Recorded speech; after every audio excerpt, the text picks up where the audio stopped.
Chapter 20, Confessions, the Psychology of My Own Money.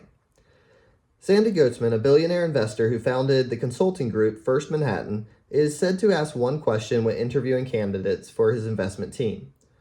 What do you own and why? Not what stocks do you think are cheap, or what economy is about to have a recession, just show me what you do with your own money. I love this question because it highlights what can often be a mile-wide gap between what makes sense, which is what people suggest you do, and what feels right to them, which is what they actually do. Half of all U.S. mutual fund portfolio managers do not invest a cent of their own money in their funds, according to Morningstar. This might seem atrocious, and surely the statistic uncovers some hypocrisy.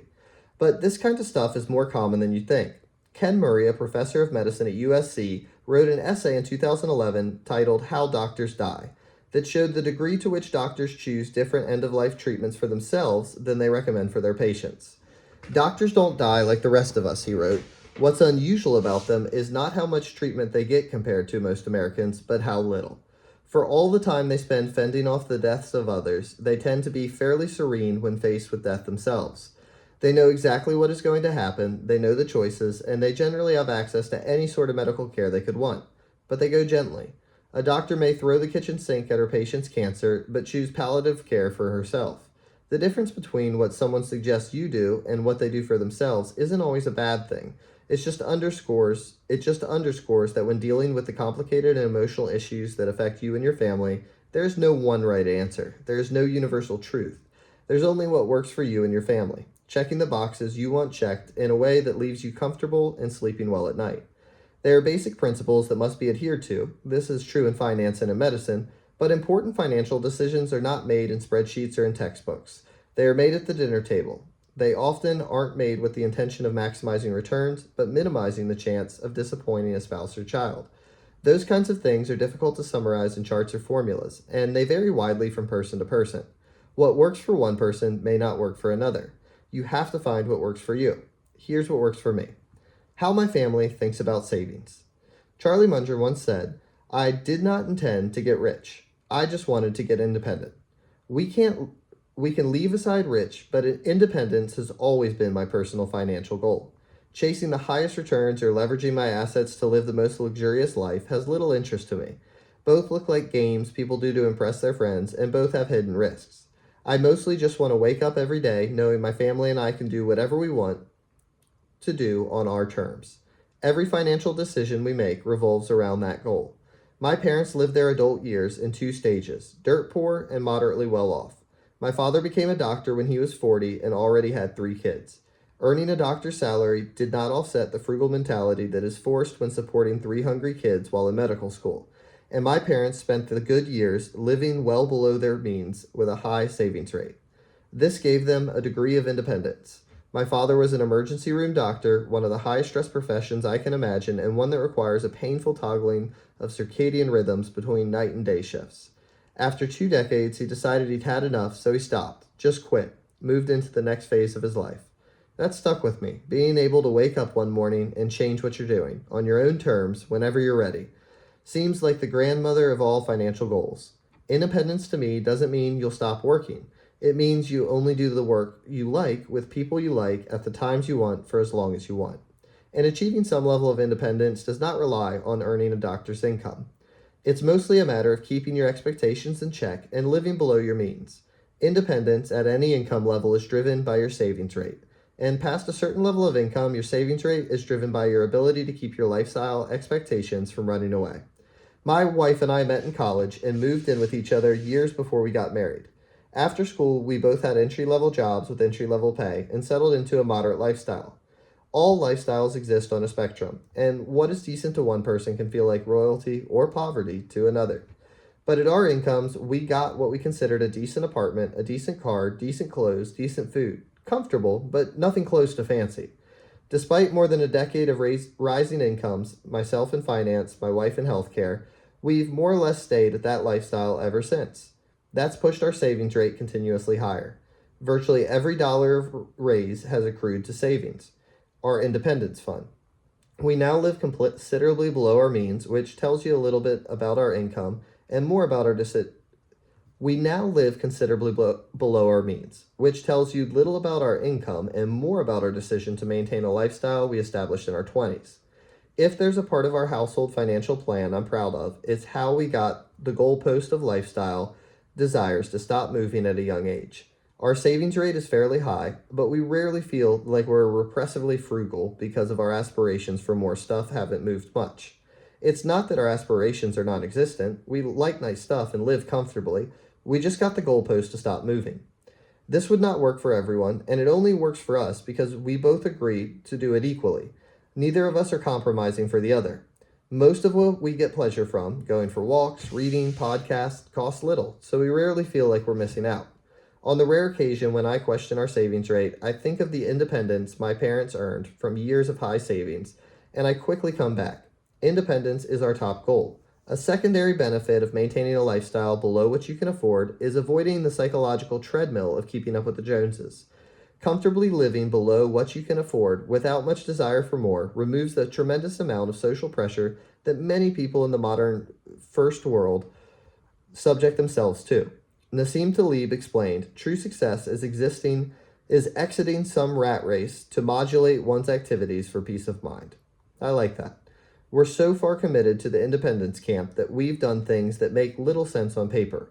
We own our house without a mortgage, which is the worst financial decision we've ever made, but the best money decision we've ever made. Mortgage interest rates were absurdly low when we bought our house. Any rational advisor would recommend taking advantage of cheap money and investing extra savings in higher return assets like stocks. But our goal isn't to be coldly rational, just psychologically reasonable. The independent feeling I get from owning our house outright far exceeds the known financial gain I'd get from leveraging our assets with a cheap mortgage. Eliminating the monthly payment feels better than maximizing the long-term value of our assets. It makes me feel independent. I don't try to defend this decision to those pointing out its flaws, or those who would never do the same. On paper, it's defenseless, but it works for us. We like it. That's what matters. Good decisions aren't always rational. At some point, you have to choose between being happy or being right. We also keep a higher percentage of our assets in cash than most financial advisors would recommend, something around 20% of our assets outside the value of our house. This is also close to indefensible on paper, and I'm not recommending it to others. It's just what works for us. We do it because cash is the oxygen of independence, and more importantly, we never want to be forced to sell stocks we own. We want the probability of facing a huge expense and needing to liquidate stocks to cover it to be as close to zero as possible. Perhaps we just have a lower risk tolerance than others. But everything I've learned about personal finance tells me that everyone, without exception, will eventually face a huge expense they did not expect. And they don't plan for these expenses specifically because they did not expect them. The few people who know the details of our finances ask, what are you saving for? A house, a boat, a new car? No, none of those. I'm saving for a world where curveballs are more common than we expect. Not being forced to sell stocks to cover an expense also means we're increasing the odds of letting the stocks we own compound for the longest period of time. Charlie Munger put it well. The first rule of compounding is to never interrupt it unnecessarily. How my family thinks about investing. I started my career as a stock picker. At the time, we only owned individual stocks, mostly large companies like Berkshire Hathaway and Procter & Gamble, mixed with smaller stocks I considered deep value investments. Go back to my 20s, and at any given point, I held something like 25 individual stocks. I didn't know how I did as a stock picker. Did I beat the market? I'm not sure. Like the most who try, I didn't keep a good score. Either way, I've shifted my views, and now every stock we own is a low-cost index fund. I don't have anything against actively picking stocks, either on your own or through giving your money to an active fund manager. I think some people can outperform the market averages. It's just very hard, and harder than most people think. If I had to summarize my views on investing, it's this. Every investor should pick a strategy that has the highest odds of successfully meeting their goals. And I think for most investors, dollar cost averaging into a low-cost index fund will provide the highest odds of long-term success. That doesn't mean index investing will always work. It doesn't mean it's for everyone. And it doesn't mean active stock picking is doomed to fail. In general, this industry has become too entrenched on one side or the other, particularly those vehemently against active investing. Beating the market should be hard. The odds of success should be low. If they weren't, everyone would do it, and if everyone did it, there would be no opportunity. So no one should be surprised that the majority of those trying to beat the market fail to do so. The statistics show that 85% of large cap active managers didn't beat the SP 500 over the decade entering 2019. I know people who think it's insane to try to beat the market, but encourage their kids to reach for the stars and try to become professional athletes. To each their own.